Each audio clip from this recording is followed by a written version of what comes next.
אנחנו מאמינים בני מאמינים, אנחנו מאמינים בני מאמינים, ואין לנו עמי להישואל, ואין לנו עמי להישואל, אוי אלו אלו על אבינו, אלו אלו על אבינו, אבינו שבשמיים, אנחנו מאמינים בני מאמינים, ואין לנו עמי להישואל.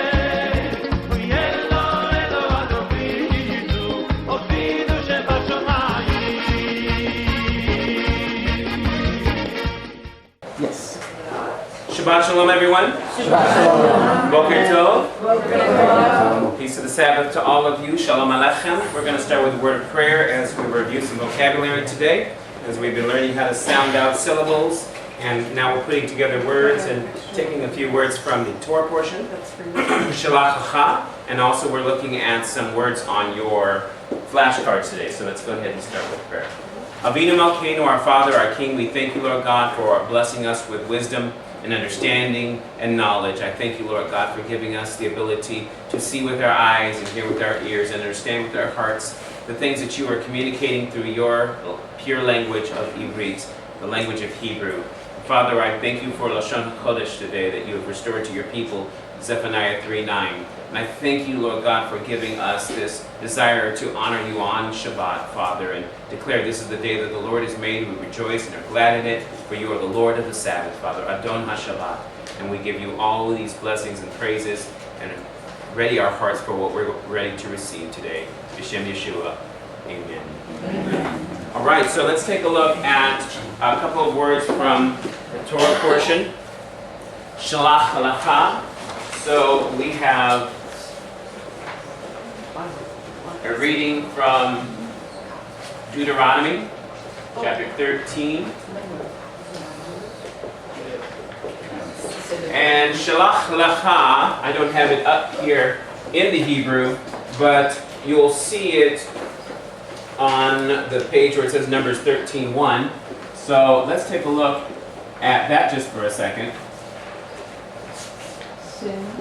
So here we have something similar that we've seen in the Torah, and that is similar to the portion where Abraham is told to leave his family and his household and all of his pagan background in Genesis 12:1 through 3. We have a portion called Lech Lecha. Would you say that? Lech Lecha. Lech comes from halach, to walk. And we have lech, dropping the hay. Lech from halach means to go, to walk. So it either means to walk or to go. So literally God was saying go or walk, because that's the way you journeyed in those days. That's the way you went anywhere, is you had to walk. If not by the use of camel or other animal, you had to walk. Unless you had some kind of caravan or chariot, most people walked from one location to the next. So lech is a command. It's an imperative. Go. Walk. And lecha is actually one of our prefixes that we've talked about, because we know we have 22 Hebrew letters and 11 of them can be prefixes. Without going into all the things we normally review today, we will use this prefix.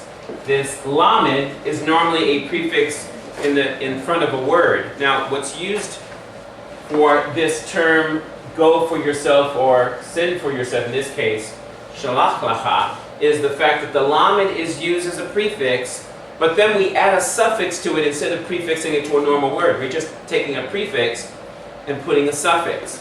The suffix at the end for lecha actually is the suffix for you, masculine, singular. So if I say, how are you? How do I say, how are you to a man? First of all, what do I use to say how are you as a noun? The normal noun we say when we say hello to somebody. Shalom. Shalom. One of the vowels is dropped, and instead of shalom, we have shlom. Everyone say shlom. Shalom. Shlom with the suffix cha. So say shlom. Shlom. Cha. How do we say what in Hebrew? What? Remember the phrase, what is ma? Who is me? When is matai? And we know that what is ma. So if I say ma and then shlomcha, I'm saying what's your peace? What's your peace like today? How much peace do you have? And I'm literally saying what we would say in English as how are you? So why don't you try turning to a male and saying ma shlomcha? Okay, now we'll do the same thing for a female. So get ready to speak to a female now. Instead of cha at the end, we're going to have at the end. Everyone pronounce that suffix. That is a feminine pronominal suffix. Singular feminine pronominal suffix. Okay? You see it in a lot of words. So now you're going to turn to a female and say ma. You're going to say shlom and you're going to say So ma shlomech. Only say that to a female. Ma shlomech. Find a female and say that to. Ma shlomech. All right. Try it again for a male. Turn to a male again. Ma shlomcha. All right. So very good. Tov milot. Metsuyan. Now we did that exercise just to practice that when we hear cha at the end of a word, especially the half sofit with the kamatz at the inside of it, we know that is a masculine singular pronominal suffix. So if I say name, what's the Hebrew word for name? Shem. And if I add the suffix at the end, it becomes shimcha. We change from an e-vowel to an i-vowel, shimcha. Okay? Shmech for a female. Shmech. Shmech for a female, shimcha for a man. Okay? So the ha is masculine singular. So notice when you read in Genesis 12:1 in Hebrew, it says lech, which means what? Go. To walk or to go. So if I say lech, go. Now, what does lecha mean? What's the prefix lamed mean? To or for. So it can be translated go to yourself or go for yourself. Both actually add meaning. You're going to go for yourself, but you're going to go to yourself. You're going to go find yourself. You're going to find out who you really were predestined to be. Go find yourself. You're going to move from where you are, Abram, to Avraham, Abraham. You're going to change you're going to become who you're meant to be. So, in the same way we have that statement, Lech Lecha, we have Shelach Lecha. So let's put the dot for the sheen on the right side to make the sh sound. Let's put a shaba underneath to give us a short e sound. Remember, underneath the first letter of a word, the shaba has to be sounded. It's a shaba na, not a shaba nach. Nach rests, like Noah. But the shaba na is sounding. So you do sound it with a short e sound. She, and then we have what? La, shelah. And so this is the statement seen in Numbers 13:2. Everybody find that on your page, Numbers 13:2. And notice the Strong's Concordance to the left. This is a good BibleBrowser.com or BibleHub.com resource. If you could not, the camera just might impede. So if we look at Shelach Lecha, it says, sent out from you. Now, it is literally even more clear than what they've given you. It's send for you. Sin for yourself. The reason for that is in Deuteronomy chapter 1, we find out that Moshe gives the complete answer. I didn't go to you, you guys came to me. So go ahead, sin for yourself to secure your own fears and your worries that we're not going to possess the land because of the giants. Go sin for yourselves, the meraglim, the spies, to the people to survey the land. So we have Shelach. Everyone say Shelach. Shelach Lecha. Notice the hyphen. It's meant to be said together. Shelach Lecha. Lecha. Alright? So that's what we're saying is send for yourself. On behalf of you. Send yourself. Okay? Send for yourself these spies. Okay? So now if we take a look at some of the words here, you'll notice that in verse 2, we have the word anashim. Here we have anashim. So let's take a look at the spelling. If we were to transliterate this, what's this first syllable? Olive. Aleph. What's underneath it? Chataf. Chataf. And here we have the shortening of an ah sound, so it's ah. Okay. What's the next letter? Noon. So we have another syllable here. These are both open. What's underneath? Kamatz. So we have ana, ana, right? Notice the timing. Ah, na. Ah, na. Ana. Not Anna. Ana, right? Ana. This is shorter, or medium length, or short, actually short. And this is long. So ana. And then we have what letter next? The letter Shin with a hirik yud following it. This is one long vowel here. And then the mem sofit. So we have what kind of syllable here? Open. Open. What kind here? Open. Open. What kind here? Close. Closed. Because it's a shin, hirik yud, which is a vowel, and then a mem sofit. It's closed off CBC. C plus V plus C. Okay? It is a consonant with a vowel and a closing consonant, meaning the mem sofit closes my mouth. Ana, ana, shin. So these are both long. And if I have two long vowels side by side, I'm going to lean on the last one as the final accent. Ana, shin. Everyone say that. Ana, shin. Next word. What letter do we have next? Kaf. Kaf. Kaf. Okay, so just looking at syllables for this part. What's the vowel underneath? Kibbutz. Kibbutz. And what sound is that? Ooh. Ooh. Ooh. All right. I know multiple dots is usually an E sound, but here we have the oo sound. So we have the kaf and the oo sound. What's the next letter? Lamed. Lamed. So I did put in my last vowel underneath there. I believe it's kamatz. Correct me if I'm wrong. It should be kamatz. And so we have a mem sofit. So this is a starting open syllable, ending with a closed syllable. Correct? Yes. Like shalom. Kulam. Very similar to kulanu. So if you recognize, this is for the plural, where all of you, kulam. Okay? So here we have kulam. If I said kulanu, it would be all of You. us. Kulanu would be all of us, as anachnu, kulanu, avinu, malkenu, all the news at the end, right? All right, so we're just doing syllables so far. What's the next letter we see on line 3? Hey. The letter bait. Okay. What do we have underneath? Sheva. Shva. What kind of shva? First letter of a word? Shva na. Na na na na na. Right, we have to sound it. And then we have a noon with a sereh yud, which is a long vowel here. So this is an open syllable also.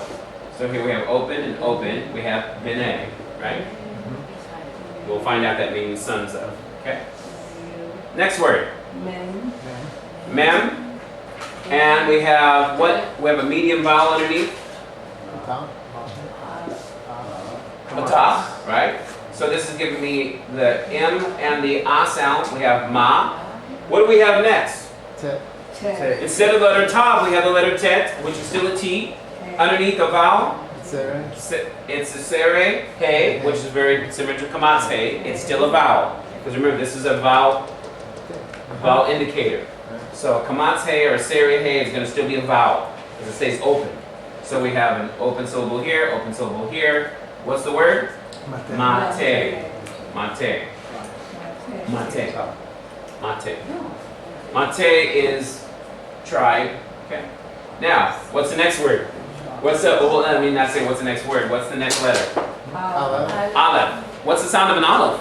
No. What's the sound of an olive? Vowel. Silent. It is silent. It has no sound. It's a shofar without sound until you blow with a vowel. Okay, so what's underneath? Segol. Multiple eggs there. Those an S sound. So we have so far. And what do we have next? Reish. So we have an open syllable here. A reish with the segol. What's this letter? Sadi. Isn't that just a backwards Y? Yeah. No, it is a sadi sofit. Okay, so that's a TZ or TS sound. TZ spelling or TS sound. Either way, you could. Most of the time, TZ is transliteration. Okay, so we have edits. 2 medium vowels. Lean on the first edits. Okay. All right, so let's transliterate these for a second. Okay, we have anashim, right? We have kulam. We have bene. We have mate. And we have eretz. Now, this is a similar word to what we know as haaretz, right? Yep. It's actually the same word, but the change in the vowels refers to not just the earth, but the land of something. In this case, usually Eretz Israel would be land of Israel. Right. So it's in a construct state already. Eretz is Israel. If you want to say earth, you say Aretz. Haaretz is in the earth. Let's say the blessing for the bread that comes up from the earth. Baruch atah Adonai Eloheinu melech haolam hamotzei lechem min haaretz. Amen. Blessed are you, O Lord God of the universe, who brings forth bread from the earth. Aretz. But this is Eretz. So this is land of. It's usually seen as the land. A specific part of the earth, the land of Israel. Okay? So those are 5 words from our Torah portion. Any questions on these words? What's the meaning of anashim? Men. Men. People. Yes, men. Now, what is the singular? Is this plural or singular? Plural. It's plural. How'd you know it's plural? Im. The im at the end. The masculine plural suffix at the end of a word, most of the time, is im. As ot, most of the time, it's feminine plural suffix. Okay? So im at the end of a word, like talmidim, or yeledim, right? Male students or boys, it has im at the end. Okay? You hear ot, like sukkot, we know that's feminine, from sukkah. Challah is the bread we eat for the Sabbath, for Shabbat. How would I say more than one challah or chalot, like sukkot? How do I say 2 challahs? See, next week we're going to learn numbers, so I want to throw this at you. How do you say 1 in Hebrew? Echad is masculine. Does anybody know the feminine? Achat. So we would say challah achat for 1 challah. The 1 always goes to the end. But for 2, we put the number in front. We use the feminine form because it's a feminine noun. Challah is feminine, so I have to say from shtaim, I have to say shtei. Shtei chalot. 2 chalot. 2 halas. Shtei chalot. 2 halas. We'll learn numbers next week, so that's why I'm throwing that at you. Okay? So we have here men, and it is not from the word that we have in our flashcards, ish. It's going to be from enosh. So enosh gives us anoshim. Here's the root to enosh. The aleph, the nun, and the shin is how you spell enosh with an e vowel. In this case, it's anashim. The vowel changes, and anashim is men. It comes from the root for man that means mortal, feeble man. Man that has mortality, not immortality. He's going to die one day. That's the word for anashim. So when they thought that angels were anashim, they thought they were mere mortal men. You see the implication? Right. Not showing the difference between ish and isha, man and woman, male and female, to be one. But the reference is feeble mortal man. Men that are hungry that I need to feed. So Abraham wants to feed the feeble mortal men. They're hungry. They're anashim. They're starving. They want a steak. The rabbi wants a ribeye. Come on. Only gluten-free. Only gluten-free. Okay. Oh, Kulam means what? All of. Of you. What part of the verse is that one in? Oh, it's on the back of that page. And so we have kulam. In this case, it's referring to them. So all of them. Okay.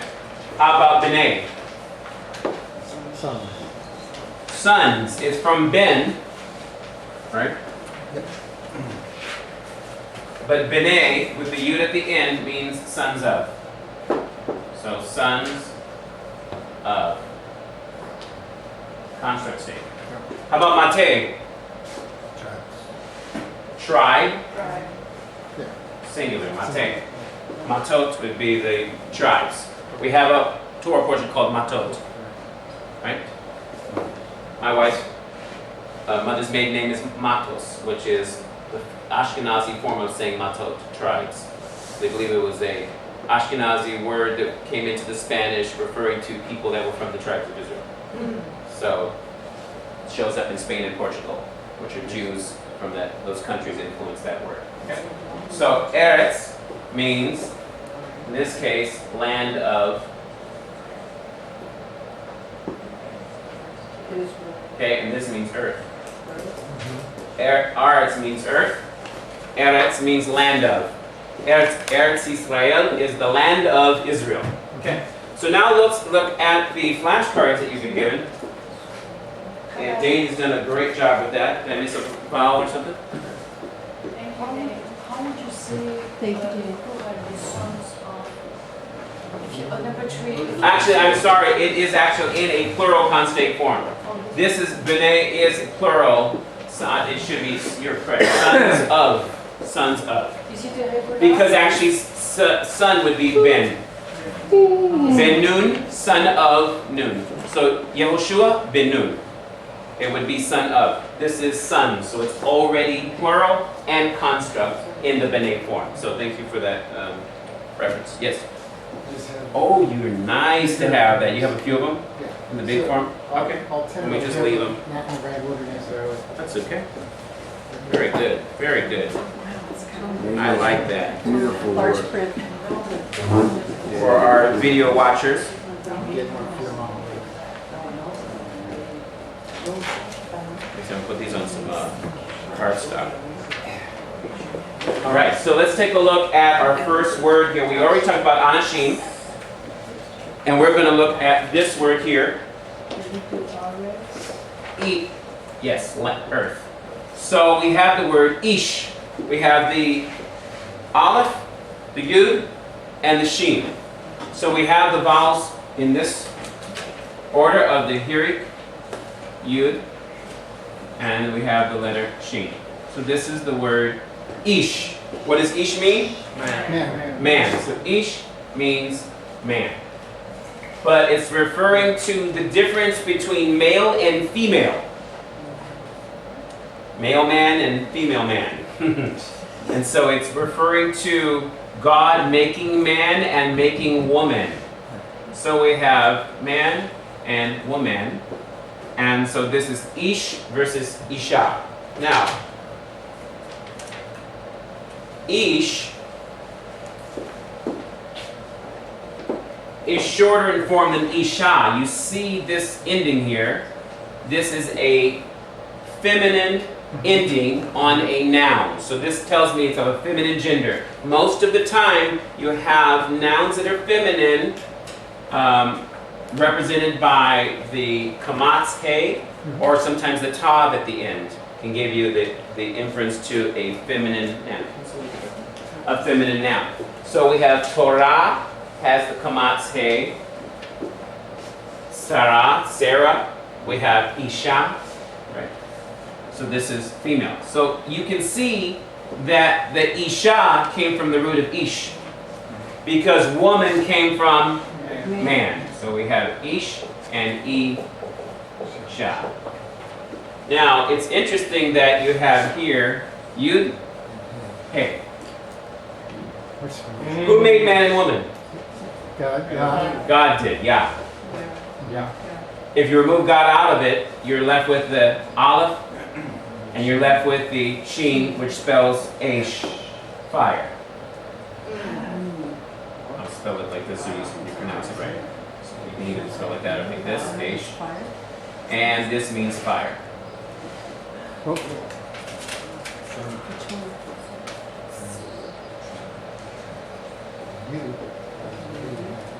So we have ash, which is fire. So notice, without God in the middle of the man and woman, you have just fire or passion burning.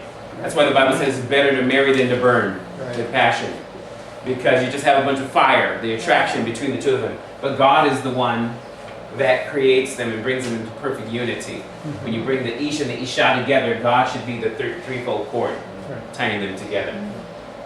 And I love the fact that the yud is before the hey, which is at the end, yud hey. So you see the name of God spelled in that order. You also have God's letter for Elohim, because Elohim created all things, right? And so as you look at these words, you see there's roots to them in the same way that you see this word ben, which ben means what? Son. So notice, what did the man and the woman produce first? Son. So you have ben, which the male and the female start with the aleph. Notice what comes second in the alphabet, the letter bet. Yeah. So the man and the woman produced son, right? Which is female. What's that noun? This is masculine noun. This is a boy. Not for female. Oh, we're not there yet. Just hold your horses. Hold your chariots. So here we have ben. Okay. And we have ash. And what's the last word here? Ad. So we have ad. Ad is a continuum, meaning to continue. It refers to waiting until something happens. Ad. It could be forever. It could refer to eternity. Avi ad, the father of eternity. It has a couple of different meanings, but it refers to something continuing on. Like you're waiting for something to come until something comes, or eternity is coming, or something in the future, or something that has a continual forever movement. Ad means it's still going on. Okay? So here you have basic concept as until. And the Hebrew is circular, cyclical. It is, Hebrew is a cyclical, it linear. refers to cyclical function, something that continues to function or move. It's a moving, dynamic language. He keeps moving.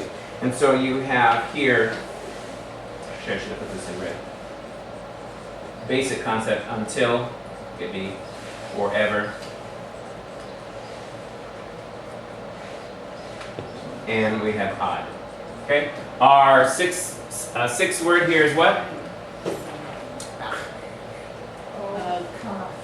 Oh! Let's transliterate that. Oh! What does it mean? Oh! Let's do this. Oh. Oh, I'm sorry. Or, yes.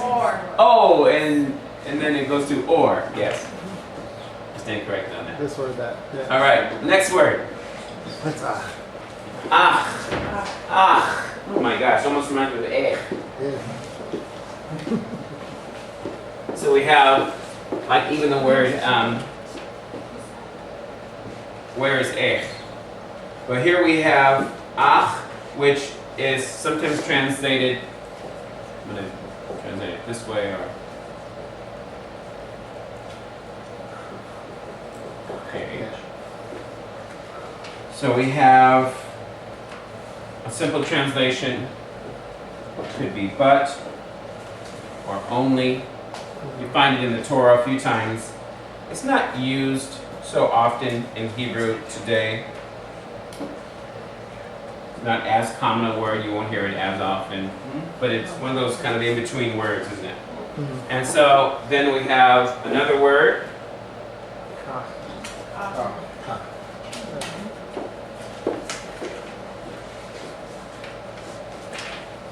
We have kach, and it was actually, and I think 2 weeks ago in the Torah portion, it's so or thus is, I think it was in the prophet reading. So we have to choose which of my letters wisely. Kach, or we have so or thus. Prophets use this a lot. I like this one, even so.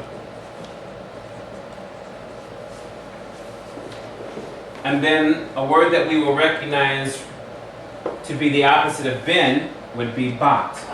Daughter. Bat mitzvah, right? So we have daughter.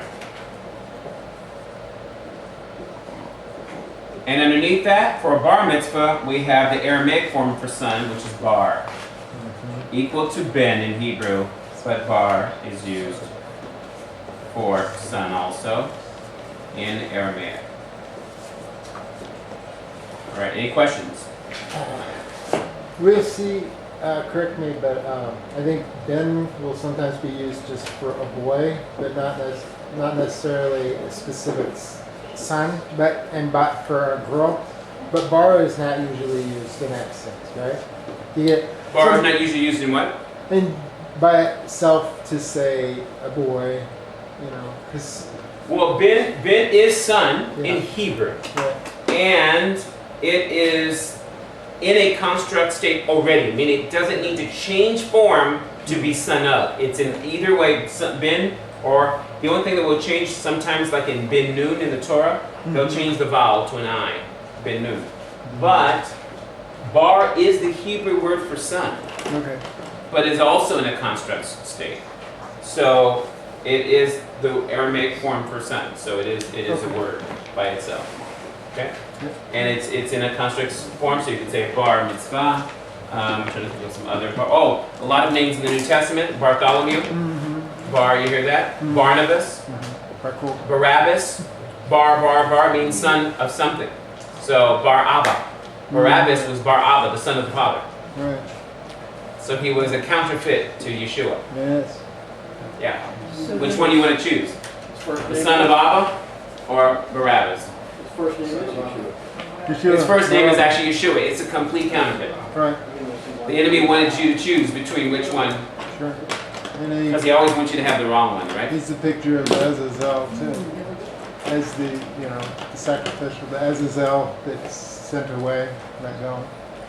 Oh, you're talking about for Yom Kippur picturing. Yeah, you can tie that in. That's a good point. So Rabbi, I've been using the wrong name. I've been using Rosalind Ben Ruth. Yes, you've been using the wrong name. It's Bat. You have to be daughter of, Bat. not son of, daughter of. And so you see that when you see Simon Bar Jonah, Mm-hmm. right? We have Shimon Bar Yonah. Yonah. Bat Sheva. Bathsheba is Bathsheba. She's a daughter of the oath, a daughter of the covenant, or a daughter of 7. Yes. She brought up a good point that sometimes in modern context you see a woman with the name Ben something Oh, well, because they hold on to the because that's her father's name. right. It's the forefather's name. It's referring to the father of the family as like a surname of our family has become son of this land. Right. So they usually take away their European name and take on a Hebrew name. Like my Hebrew teacher is Sari from Sarai. She respells it Sari, S-A-R-I. Bin Or, son of light. Mm-hmm. The movie Ben-Hur. Ben-Hur is actually son of like glory or splendor, or So we see that all of the Hebrew words have a singular form and they have a plural form. They can have a suffix at the ending. They can have a prefix before it. They can be recognized through the number as how if they're plural or masculine, or if they're feminine. plural or masculine or feminine or singular. All of these things are seen in recognizing the root letters, but also learning how to pronounce them and knowing the syllables. That can also help you recognize the suffix at the end. By knowing what the root of the word is. If you know the root of the word, then you know that's not on the root of the word. Why is that ending on there? That's a suffix at the end. What's the suffix for? Anashim. I don't know what anashim are. Wait a minute, I know the word enosh. Right? I know this word. It's a 2-syllable word, but anashim, oh wait a minute, that's an ending at the end. That's im. So anashim is from the root enosh. Any questions? All right, let's take a look at just the Torah portion. Now, I want to explain something to you from resources that you'll find online many times. They use the ideas from biblical scholarship that the letter Vav is wow. Wow. Wow. So instead of B-A-V, they have most of the time W-O-W or a W sound for the letter Vav. So notice on the left, and you see the number 1696, it's going to give you the root, which is davar, will be transliterated in the Strong's Concordance, davar, and it's usually from davar in Hebrew, but here we have W-A-Y that you would normally say way, right, in English, way, but what they're doing is they're taking each letter from their understanding, taking the Vav and making it a W. They're taking the kamatz, the patak underneath and making it an A. Then they're, instead of using the yud as a part of the sounding with the ah sound, they're transliterating it as a Y consonant, and then they're starting with the dalet for D. And notice the bait. We have the B and the Sere E and then Resh. So what they're doing is they're taking the bait and doubling the B because they see that it is true that it's a dagesh in there. It is a buk sound. And it's transliterated with 2 B's because both rules of the dagesh lene, dagesh forte is going to double the letter, and the dagesh lene is going to give me a B sound. So from chazak to, or from kal to chazak in the dagesh, we see that the letter beit is giving me a B, and they're transliterating with a double B. It actually should be pronounced vadaber Adonai, vadaber. So notice that they're putting one of the transliterations that's for the tetragrammaton here.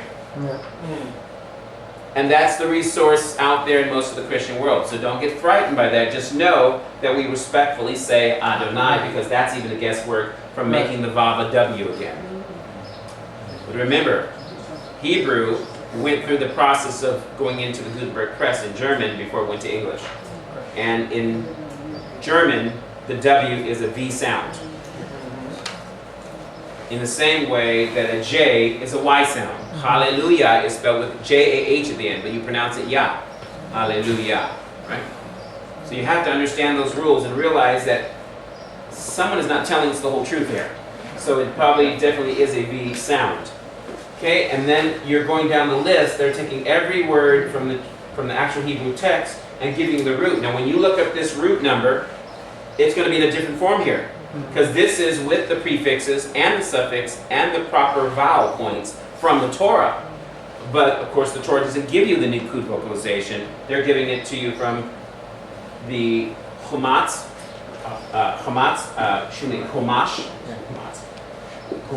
that's giving you all the vowel points.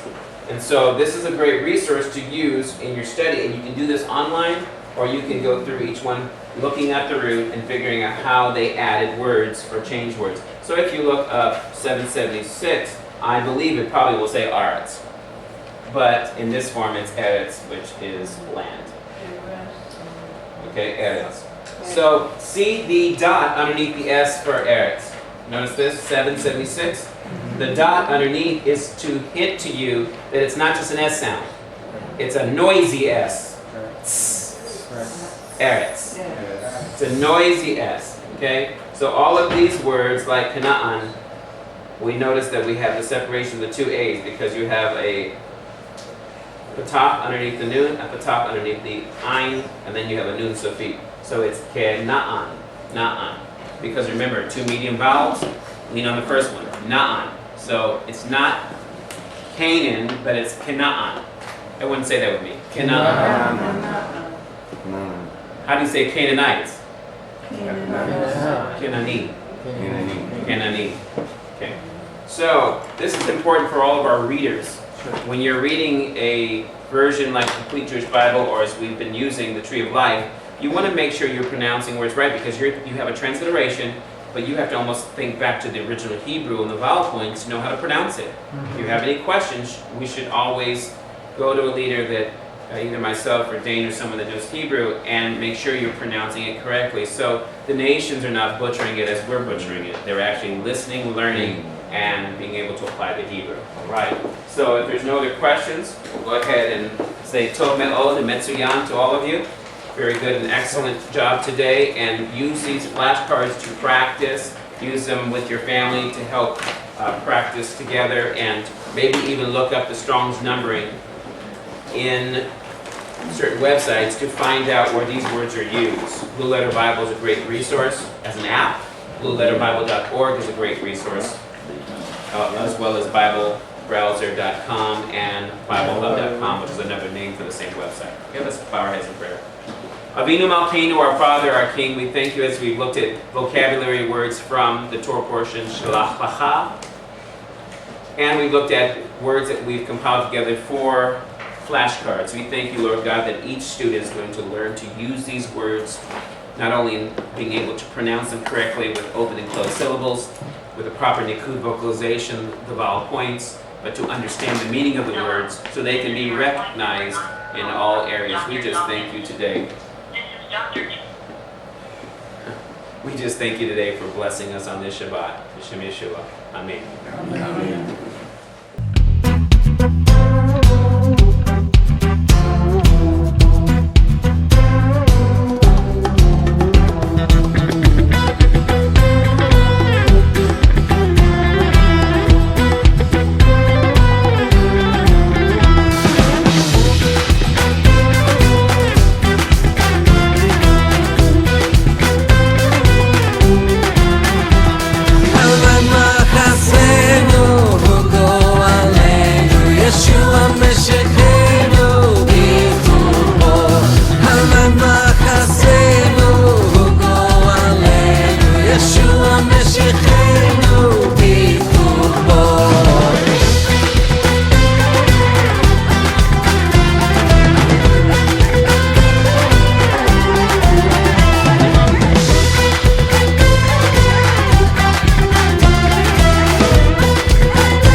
Yeshua Meshachenu